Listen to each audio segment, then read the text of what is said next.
가짜뉴스의 시대. 우리가 보고 듣는 게 모두 진실은 아니라는 것. 이 시간을 통해 찬찬히 알아가고 있는데요. 가짜뉴스 피할 수 없다면 가려보는 능력을 길러야겠죠. 가짜뉴스 감별법 미디어오늘의 골드준경, 금준경 기자와 함께합니다. 안녕하세요, 기자님. 네, 안녕하세요. 아니, 골드준경 이제 들으실 때마다 네. 미소가 지어지시나 봐요. 아, 네, 이렇게 소개를 해주시는 데는 처음이라서 네. 좋습니다. 아니 뭔가 아이돌 소개할 때 앞에 뭐 땡땡 뭐뭐 이렇게 아, 네. 하잖아요. 앞으로도 어디 가서 소개하실 때 골드준경, 금준경입니다 이렇게 아, 네, 제가 먼저 그렇게 네, 활용해 보시는 것도 좋을 것 같아요. 네.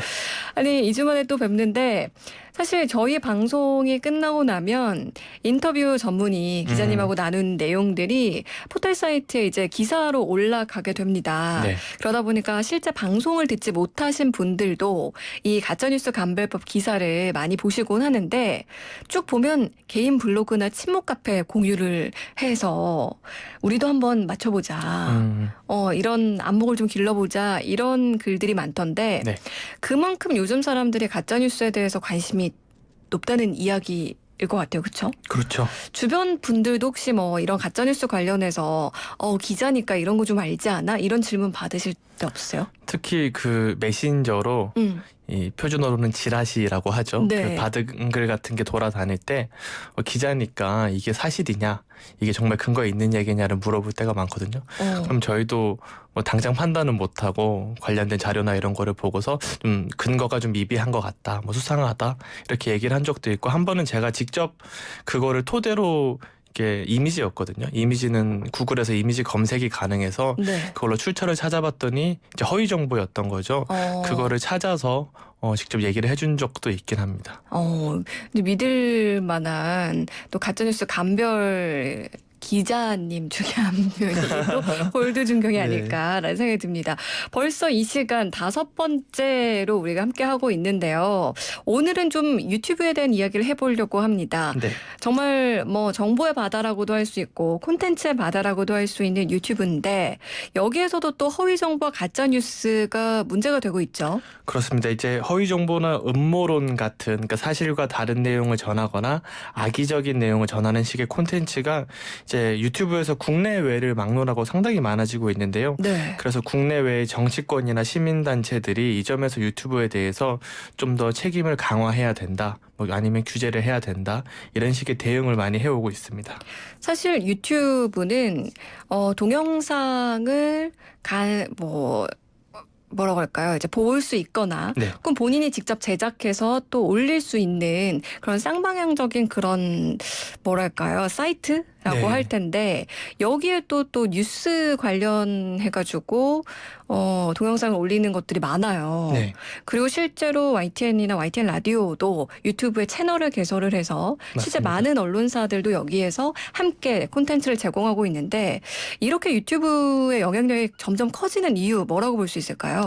여담인데 국내 언론사 가운데 가장 유튜브 구독자가 많은 언론사가 YTN이거든요. 네. 자랑스러워야 되는 건가요?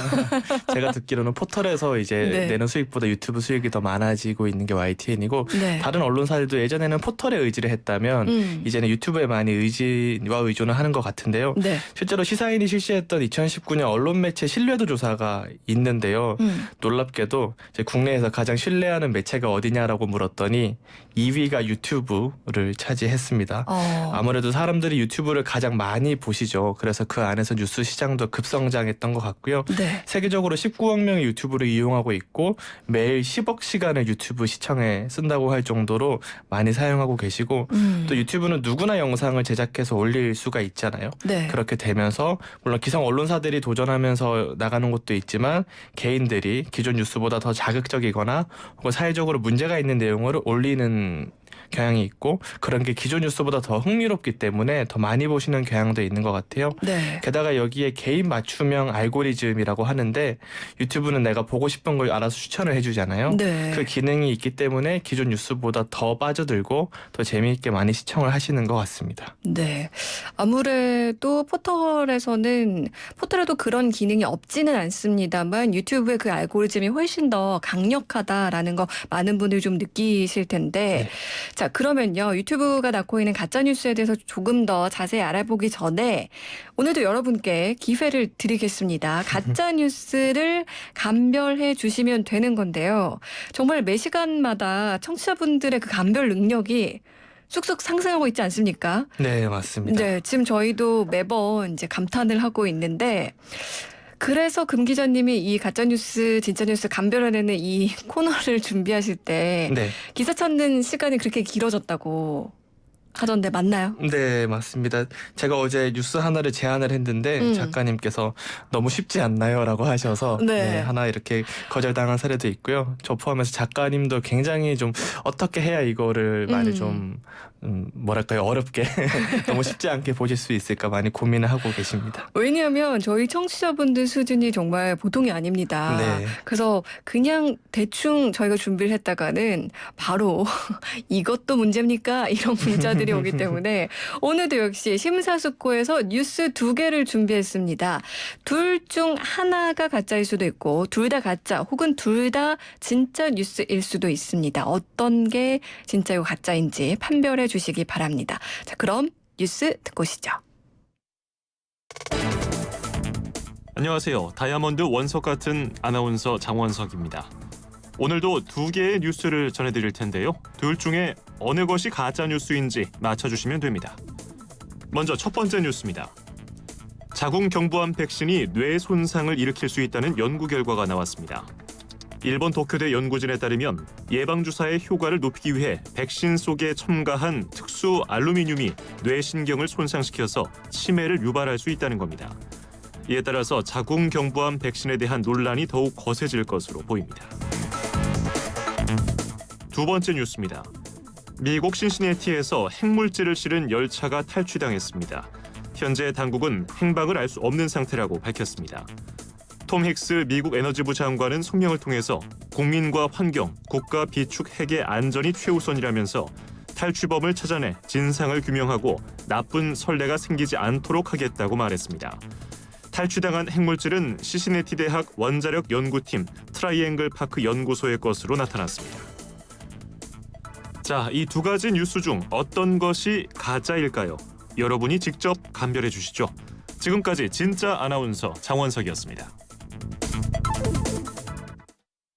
네, YTN 라디오의 꿀성대 뉴스 오빠 장원석 아나운서가 수고해 주셨습니다. 저희가 매번 얘기하지만 이 장원석 아나운서가 뉴스를 읽어주면 가짜도 진짜처럼 들리는 듯한 네. 그런 신뢰도가 있는 목소리란 말이에요. 그럼에도 오늘 이 감별하실 뉴스들 소개. 첫 번째는 자궁경부암 백신 부작용 논란이었고 두 번째는 미국에서 핵물질을 실은 열차가 탈취당했다라는 기사였는데 어떤 게 가짜인지 둘 다 가짜 혹은 둘 다 진짜일 수도 있고요. 둘 중 하나만 가짜 뉴스일 수도 있습니다. 여러분들이 매섭게 감별하셔서 문자 보내주시면 됩니다. 샵 0945 우물정 연구사 5번으로 보내주시면 되고요. 짧은 문자 50원, 긴 문자 사진 100원의 정보 이용료 부과됩니다. 또 모바일 어플 예스앱 채팅창 유튜브 보이는 라디오 댓글로는 무료로 참여하실 수 있습니다. 오늘도 정답자 가운데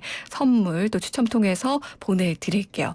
자, 그러면 이제 문자 기다리는 동안요. 저희는 또 유튜브 얘기로 또 돌아가 볼게요. 유튜브 최고 경영자죠. 수전워치 측회가 물적, 인적 자원을 모두 쏟아부어서 우리는 문제 콘텐츠 선별에 집중하고 있다. 이런 얘기를 하기도 했는데 그게 뭐 흔히 말하는 노란 딱지 이런 건가요? 요즘 뉴스에서 노란 딱지 얘기가 많이 나오잖아요. 그래서 네. 이게 유튜브에서 영상을 올릴 때 뜨는 수익 제한 조치를 뜻하는 노란색 경고 마크를 이렇게 부르는 건데요. 네. 시청자분들한테 보이는 건 아니고 영상을 올리신 분들한테 보이고요. 이 노란 딱지가 뜨게 되면은 그 콘텐츠에는 광고가 붙지 않는다고 보면 될 것 같아요. 그래서 유튜버가 영상을 올렸지만 돈을 벌지는 못하는 뭐 그런 조치라고 할 수 있고요. 유튜브가 돈을 버는 방식을 한번 보면 기업 광고주로부터 광고를 유튜브에서 수주를 받고 그다음 그거를 영상마다 적절하게 붙이는 방식으로 영업을 하고 있는데요. 네. 근데 문제는 광고주 입장에서 원치 않는 영상에 광고가 붙을 때가 있잖아요. 실제로 미국에서는 테러를 선동하는 그 테러 단체가 만든 콘텐츠에 미국 대기업 광고가 붙어서 광고주들이 유튜브 광고를 거부하는 사태가 벌어지기도 했었고요. 한국에서도 최근에 정부의 공익 광고가 이제 불법 무기를 판매하는 콘텐츠나 혐한 콘텐츠에 붙어서 논란이 되고 있는데요. 네. 그래서 광고주를 위해 만든 조치라고 보면 될 것 같고 유튜버 입장에서는 돈을 못 벌게 되니까 규제라고 인식을 하고 있습니다. 일단 중요한 게 이용자 입장, 그러니까 동영상을 보는 사람 입장에서는 노란 딱지가 안 보이고, 그렇죠. 그러니까 동영상을 제작해서 올린 사람한테만 이게 수익 창출이 되는지 안 되는지가 노란 딱지를 통해서 보인다는 건데요. 이 노란 딱지를 붙이는 기준, 일단 아까 말씀하신 것처럼 뭐 테러 선동이라던가 아니면 무슨 불법 무기 판매 이런 거는 바로 이제 확실히 이해가 가긴 하는데 그 기준을 좀 한번 살펴볼까요? 네, 노란 딱지가 총 11가지 기준이 있는데요. 그중에서 대표적인 게 부적절한 언어, 폭력, 성인용 콘텐츠, 논란의 소지가 있는 문제 및 민감한 사건 등 11가지 기준으로 구성이 돼 있고 네. 사실 허위 정보에 대해서 따로 판별하는 방식의 조치가 있지는 않고요. 근데 대부분의 우리가 가짜 뉴스라고 부르는 그런 허위 정보들이 주로 논란의 소지가 있는 사건, 민감한 사건, 폭력이나 증오 콘텐츠와 결부된 경우가 많기 때문에 연관성이 있어서 사람들이 허위 정보 규제라고 인식을 많이 하는 경향이 있고요. 네. 또 정치권에서는 이게 좀 외압이다라고 주장을 하기도 하시는 게 기준이 좀 모호한 면이 있거든요. 그러니까 노란 딱지의 판단 기준이 우선 인공지능이 심의를 해서 결정을 하고요. 네. 당사자가 문제 제기를 하면 그 나라의 언어를 이해할 수 있는 사람 직원이 직접 검토를 해서 수용하거나 거부하는 방식인데 문제는 인공지능이 이거를 하다 보니까 영상의 맥락이나 의미를 제대로 파악하지 못하는 경우가 있어서 불만이 나오고 있습니다. 예를 들어서 실제 테러범이 만든 영상과 네. 영화인데 테러범이 등장하는 영상을 네. 이제 인공지능이 구분하기가 쉽지가 않잖아요. 뭐 그런 면에서 사실 인공지능이 갖는 한계가 아직까지는 좀 있는 것 같아요. 아무래도 AI는 또 기계적 판단을 우선하다 보니까 그런 것 같은데 저는 또 솔깃했던 게 일단 노란 딱지 자체가 가짜 뉴스를 판별하기 위해서 만들어진 건 아니라는 게 이게 또 우리가 하나 알아둬야 될 것 같다라는 생각도 들고요.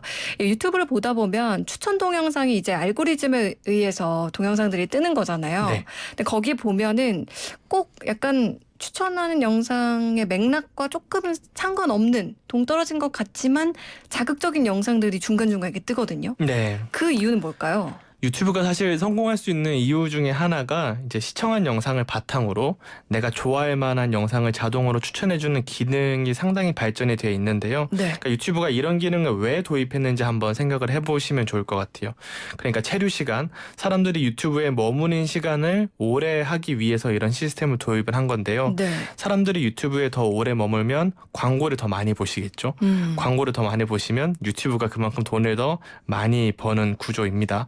그래서 체류 시간을 늘리기 위해서 이 콘텐츠가 믿을 만한 건지 사실인지 아닌지 유해한지 아닌지를 따지지 않고 점점 더 자극적인 걸 보여주면서 사람들에게 추천하는 그런 문제가 있고요. 실제로 제가 방금 말씀드렸던 이 문제는 제 전직 유튜브 엔지니어가 가디언을 통해서 폭로를 하기도 했는데요. 내부에서는 이렇게 체류 시간에 집중하는 알고리즘 시스템에는 문제가 있다라고 지적을 했는데 받아들여지지 않았다라고 지적을 하셨고요. 네. 또 월스트리트 저널에서 한번 이 콘텐츠 추천 기능을 분석을 해보니까 유튜브가 영상을 보면 볼수록 점점 더 자극적인 영상을 단계적으로 추천하는 그렇게 하면서 극단적인 영상까지 추천하는 경향이 있었다라고 분석 결과를 발표하기도 했습니다. 요걸 알고 있는 게 참 중요할 것 같네요. 이 네. 유튜브의 생리를 이해하고 있어야 네. 이제 그 알고리즘에 추천되는 영상들을 본인들이 이제 피하거나 좀 가려보거나 이런 감별 능력이 생길 수 있는 것 같은데 그러면요. 대표적인 유튜브 속 가짜 뉴스들 어떤 것들이 좀 있었을까요? 대표적인 게 5.18 민주화 운동과 관련한 내용이 많은 것 같아요. 그러니까 5.18 당시에 북한군이 광주에 내려와서 이제 먼저 계엄군을 향해서 총을 쏴서 이뤄진 사건이다라고 하시거나 5.18 유족들이 공무원으로 무더기 임용이 돼서 다른 수험생들의 취업 기회를 빼앗고 있다. 뭐 이런 내용이 대표적이고요. 아무래도 민주화의 결정적인 계기가 된 사건이기도 했고 또 당시 언론이 통제가 되던 시절이었잖아요. 5.18 당시에는. 그래서 처음부터 이거를 좀 왜곡해서 인지하는 분들이 계셨고 지금도 그런 허위 정보가 많이 퍼지는 것 같습니다. 이 외에도 주로 정치적이거나 사회적으로 논란이 있는 경우에 허위 정보가 많은데요. 네. 문재인 대통령이 치매에 걸렸다는 내용 많이 유포가 됐었고 또 뉴질랜드가 페미니즘을 국가 정책으로 채택한 이후에 나라가 거의 망하기 직전까지 갔다. 뭐 이런 식의 콘텐츠도 수십에서 수백만 조회수까지 나왔는데 대부분 내용이 사실이 아닌 걸로 밝혀졌습니다. 네, 이런 대표적인 사례들은 많은 분들이 그래도 좀 알려지고 네. 알고 계실 텐데 매번 이 시간에 제가 항상 묻는 질문이 이런 가짜뉴스 규제할 방법은 없나요? 인데 네. 사실 뭔가 규제가 없는 건 아니지만 속 시원한 규제 방법이 없다는 게 좀 답답했었단 말이죠. 근데 뭐 물론 규제하는 것 자체에도 표현의 자유라는 게 계속 또 걸리면서 따라오는 거긴 한데 유튜브 그러니까 이런 온라인상의 동영상에 대한 규제는 어떤 것들이 있을까요? 우리가 인터넷 방송을 방송이라고 부르지만 사실 이게 비유적인 표현에 가깝죠. 그러니까 실제 방송처럼 방송사가 정부의 허가를 받아서 TV로 송출하는 개념이 아니기 때문에 네. 실제로는 법적으로는 방송이 아니라 인터넷 게시글로 분류가 되고요. 그렇기 때문에 규제가 비교적 느슨할 수밖에 없고요. 사실 이제 유튜브는 인터넷을 통해서 이제 게시글을 올리거나 콘텐츠를 올리는 공간이라는 점에서는 인터넷 일반 콘텐츠와 다르지 않기 때문에 네. 만약에 TV처럼 규제를 한다면 좀 과잉 규제다라는 비판을 받을 수가 있을 것 같고요.